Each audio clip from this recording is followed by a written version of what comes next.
behind the cages. Animals are suffering behind the cages of the zoos due to their unnatural environment, zoochosis, and animal abuse. Parents love taking their little ones to the zoo for a learning experience, but must know that the animals behind those bars are suffering and they would be better off and happy in their natural habitat.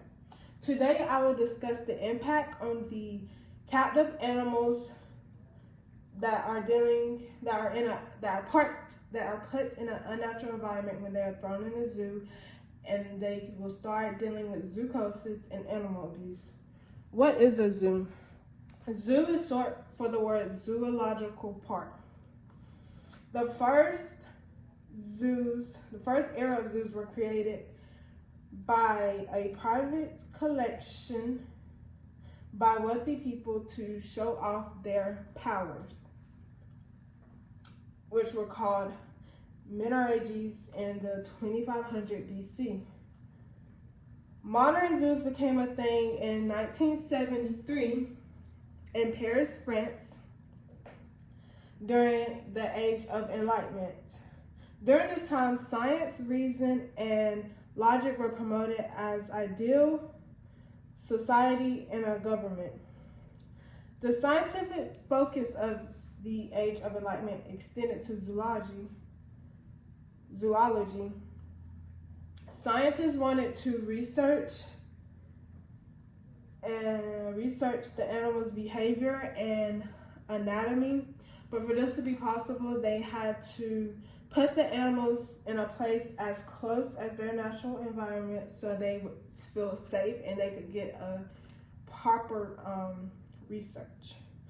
Urban zoos are located in large cities, sometimes in the center of a city, which makes it difficult for them to expand the zoo so the animals can have more roaming space.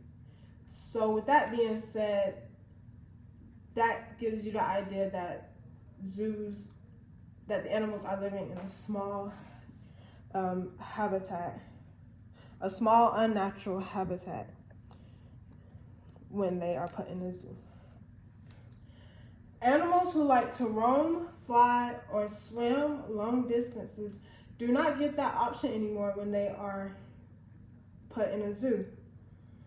According to an RCS article titled "Are Zoos Unnatural and Inherently Cruel?"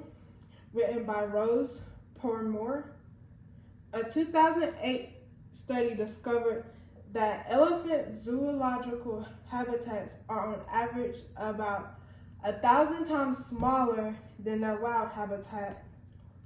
And if you ever visited a zoo, then you know that they are captive by a glass, a bar cage, a fence, or other barriers like a waterfall or a water bank. Animals are bombarded by sounds, appearance, and smells of humans. They hate the presence of humans, which can negatively cause them to become stressed out due to the animal not having much space to hide and protect themselves, as mentioned before. Zoochosis is a form of psychosis that develops if captive environment does not fully cater to the species-specific needs. It also imposes unnatural stress or frustration. Signs of zoochosis would be pacing, swaying back and forth or rocking, and just doing a whole lot of repetitive behavior.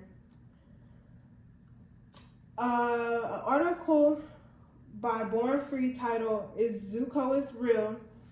stated that zoochosis is more common in giraffes, elephants, apes, bears, orcas, big cats.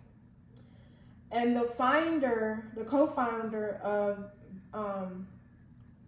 Born Free, his name was Bill Travers, And he was the first to coin the term zoochosis and visit over 100 zoos in Europe, North America, and Far East to bring a concern that what these animals are dealing with behind these zoos through a film. And here's a video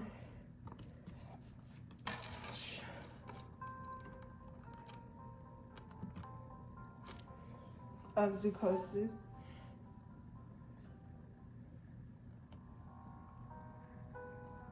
So here the elephant is swaying back and forth.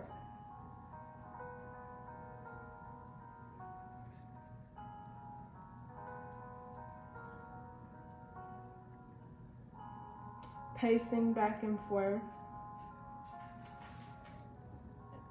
And I'm gonna skip. And here's a lion walking back and forth. And if you've been to a zoo, like I said, then you know a lot of lions, that's what they do.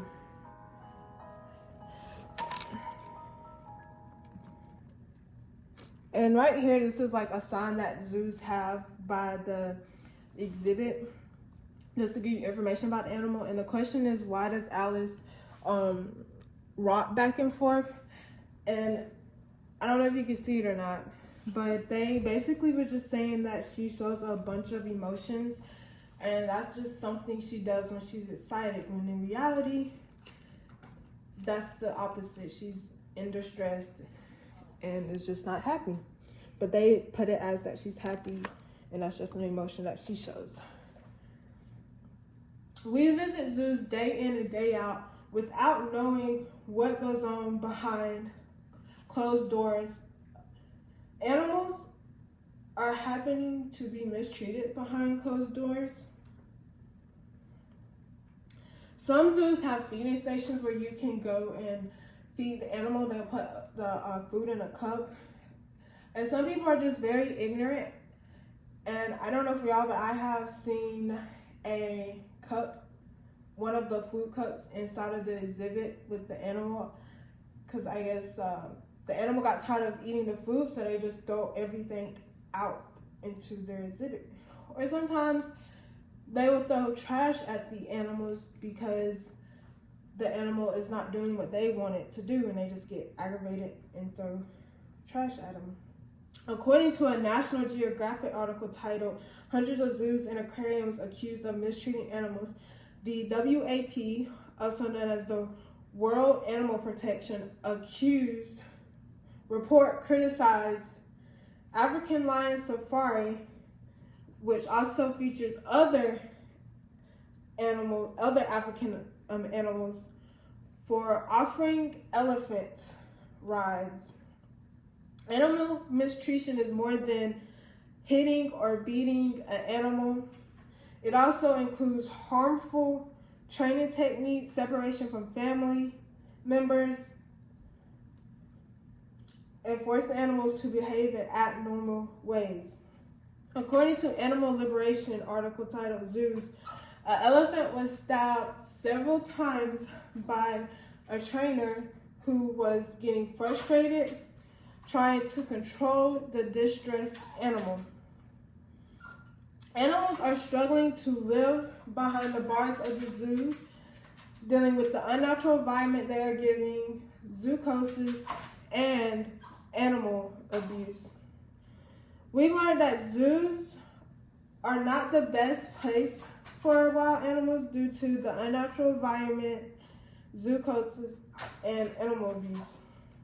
We should stop giving our hard-earned money to the zoos because of the perfect picture they try to put on to us. Also, that zoos are not meant for animals. They are more meant for humans because they are the ones making money off of us and profit. I forgot to do that.